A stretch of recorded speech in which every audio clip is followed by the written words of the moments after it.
চটকে মানে অভিনেতা অভিনয় করেছিল।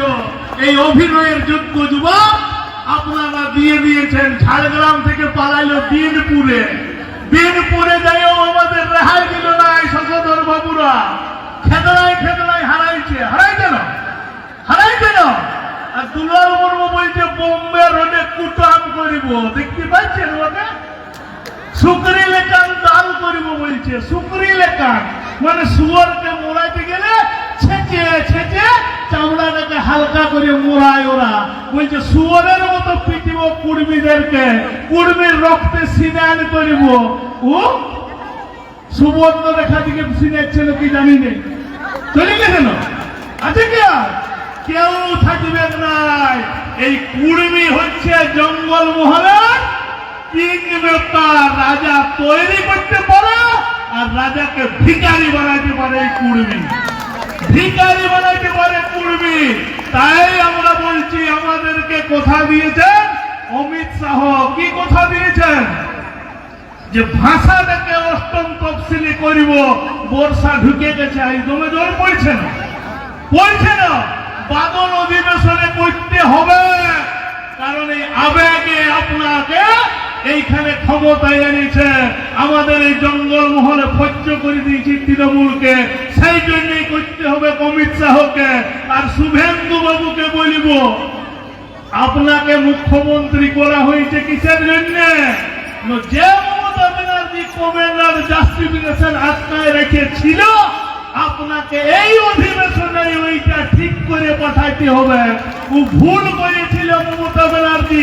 15 বছর মুখ্যমন্ত্রী থাকে একটা সঠিক চিঠি লিখতে পারে নাই। সেই আইএএস অফিসাররা এসকে থালে, সঞ্জয় কুমার বনসাল আছে না, লোকগুলো আছে না, ওদের এখন চলতে হবে এই রাজেশ বাবুদের কথা শুনে, চলতে হবে এই বিমানদাদের কথা শুনে চলতে হবে। ওদের কলমটা রাজেশ বাবু আবার ইংলিশের এই মাস্টার বটে। ওরা ইংলিশ ভালো লিখতে জানছিল না, ভুল ভাল করছিল। রাজেশ বাবু একটু কোচিংটা দিয়ে দিবেন এই পরে, আর যাতে ভুল না হয়, নাইলে কিন্তু আমরা আরো রেল আটকাই দিব। সেবারে তো মামলা করেছিল, রেল আটকানোর জন্য 51 জনকে জেল দিয়ে দিল। জিওদারু গ্রামে ঠেকাইতে শুরু করলো, বুড়া বুড়ি তাকেও রেহাই নেই। সেই পুলিশ অফিসারটাও এখন আর খুঁজে পাওয়া যাচ্ছে না। এসপি বলে না, সেইগুলা তো খুঁজে পাওয়া যাচ্ছে না। ওরা তো পাল্টিবে, পাল্টিবে কেন? তো আমরা খুঁজে নিয়ে আসবো যে স্যার তখন কেস নিয়েছিলেন, আমাদের এই কেসগুলো মিথ্যা বটে।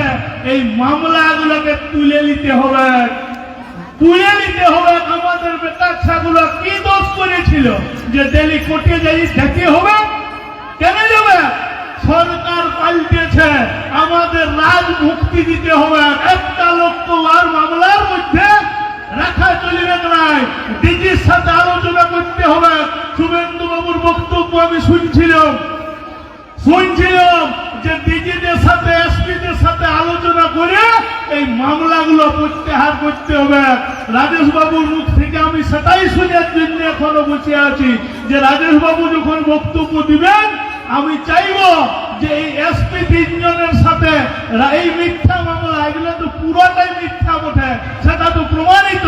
তো রাজেশ বাবু এখন এসপি সাহেব গুলো এতদিন আমাদেরকে তুলে নিয়ে দেখলো, ভয় খাওয়াইতো, এখন রাজেশ বাবুকে ভয় পাবে, হেসার হেসার করিবে এখন, জানেন না? হ্যাঁ, তো রাজেশ বাবু এসপিদের কাছে যাবে, যে বলতে হবে যে আমাদের মিথ্যা মামলাগুলো তুলে নেন। শুভেন্দু বাবু তো বলে দিয়েছে যে পেনলা মামলা বটে, আলোচনা করে তুলে নেওয়া হোক বলেছে। আমরা দেখা করছি, আমরা সব কিছু ব্যবস্থা করছি যে এই মামলাগুলো তুলতে হবে, এসটি করতে হবে, বনগুলোকে বাঁচাতে হবে, এইখানে দূষণ হচ্ছে সেটাও রক্ষা করতে হবে। এইগুলো সমস্ত দাবি শুধু কুর্মীর দাবি নয়। আমরা গাছ লাগাচ্ছি, গাছ বাড়ানোর জন্য, বন বাড়ানোর জন্য। আমরা সারের দামটা এতদিন তো লড়াই করেছিলাম যে আমাদের কথা কেউ শুনছিল না, সারের দাম যাতে না বাড়ায় তার জন্য আমরা এখন এখন নিজেরাই লোক পাঠাইছি, ইনারা বলবেন দায়িত্বটা ইনাদেরকে নিতে হবে। মুকুটমণিপুরের জলটা যাতে নিয়মিত এসে চাষগুলো হয় তার দায়িত্ব বিধায়কদেরকে নিতে হবে। তো এই সমস্ত কিছু আমরা চাপাই দিব আমাদের এই 5 জন বিধায়ক যারা কুড়মিয়ালি ভাষায় শপথ নিয়েছেন বিধানসভায়।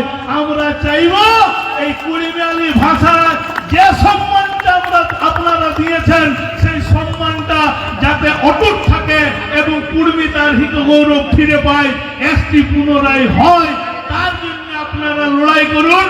আপনারা লড়াই করুন ঘর ভিতরে, আর আমরা লড়াই করব রাস্তায়। যদি না হয় পরের বারে কিন্তু আমাদের টিপ ছাপটার অধিকারটা এখনো রেখেই নিয়েছে। আমরা বিজেপি হয়ে গেছি নাকি? হয়েছেন কেউ? বিজেপি হয়ে গেছেন? আমরা হই নাই। আমরা শর্ত সাপেক্ষে বিজেপিকে সমর্থন করেছি। শর্ত মিটলে আমরা বিজেপি, আর না মিটলে আমরা বুড়ো আঙ্গুল। তাই না? থাকবেন সবাই, প্রত্যেকটা লড়াইয়ে থাকবেন।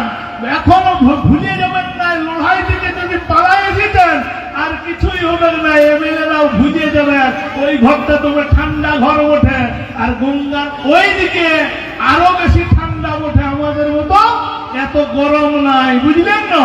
তাইলে ঠান্ডা ঘরে যাতে ভুলে না যায় তার জন্য মাঝে মাঝে তুষের ভিতরে যে আগুনটা আছে না, একটুকু করে হদকাইতে হবে। তো ফুকুরেল গুলো আছে না, ফুকুরেল গুলো আছে না, একটু করে হদকাবার জন্য যে লড়াইয়ের দাগ আমাদের মাননীয় অজিত প্রসাদ মাহাতো মহাশয় দিবেন, সেই লড়াইয়ে সবাইকে অংশগ্রহণ